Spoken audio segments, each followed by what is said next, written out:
Chairman of the Republican National Committee, Michael Whatley. Mr. Chairman, it's always nice to play with the lead, isn't it? It absolutely is. And it's not surprising, right? The president made it very clear throughout the course of the campaign, this is what we're going to do when we get into office, and he has hit the ground running. You know, we look at the personnel that he has put in place at the White House and the cabinet. You look at the policies that he's moving forward with executive orders and executive actions. Everything is lined up the way that he told America he was going to do it. We had a mandate coming out of that election. He's implementing that mandate, and we're seeing the results in the polls. And I know you're always so busy. What's next for the RNC? You know, right now we are doing everything we can to support the president in this agenda, because this is an American agenda. It's a common sense agenda. We want to see these cabinet nominees get moved through. And then we're already into the 26 election cycle. You know, so we know that the main question the president's going to have is a 2-year presidency or a 4-year presidency based on what happens with the elections in the House and the Senate.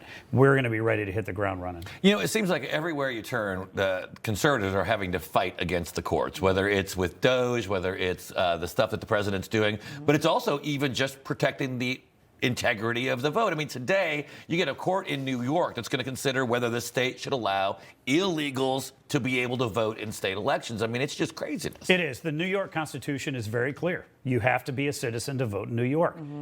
This is not a surprise that we're going to see New York City try to circumvent that. 850,000 people that they want to vote in this election that are non-citizens. That's not where we need to be across the country. We're going to fight everywhere for basic election principles, basic election protection principles, and making sure only citizens can vote is one of them.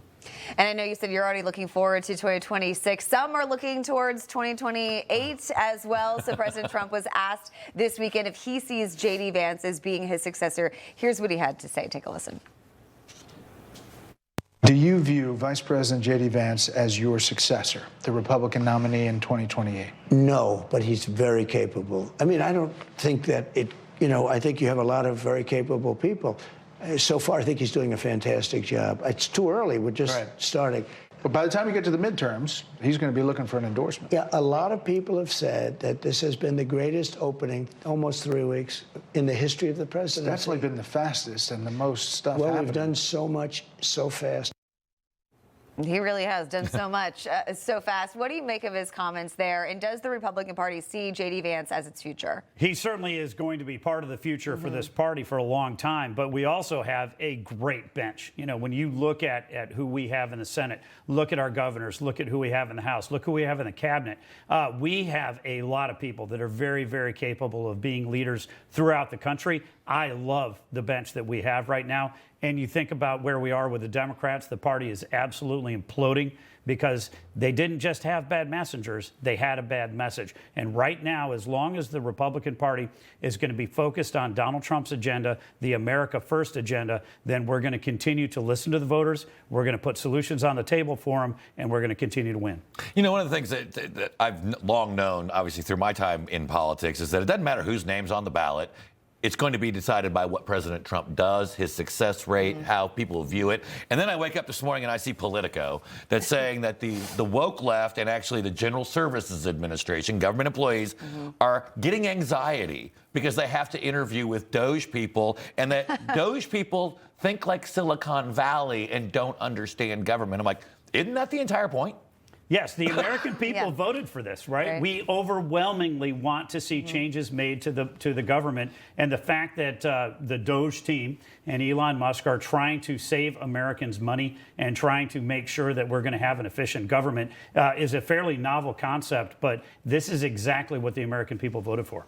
A few minutes ago, you mentioned the Senate confirmations. We know that Tulsi Gabbard, that vote is taking place 11 a.m. today. We're looking forward to Kash Patel's tomorrow, as well as RFK Jr. Why is it so important to get these people confirmed in an office? People are policy.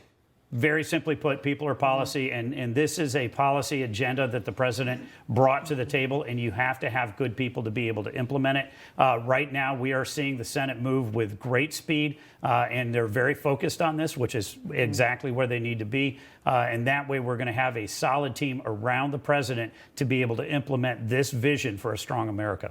All right, RNC Chair Michael Whatley, thanks for coming in this morning. It's great Good to have you in the Thank studio. you. Information. Truth is freedom. is Newsmax. It's real news for real people.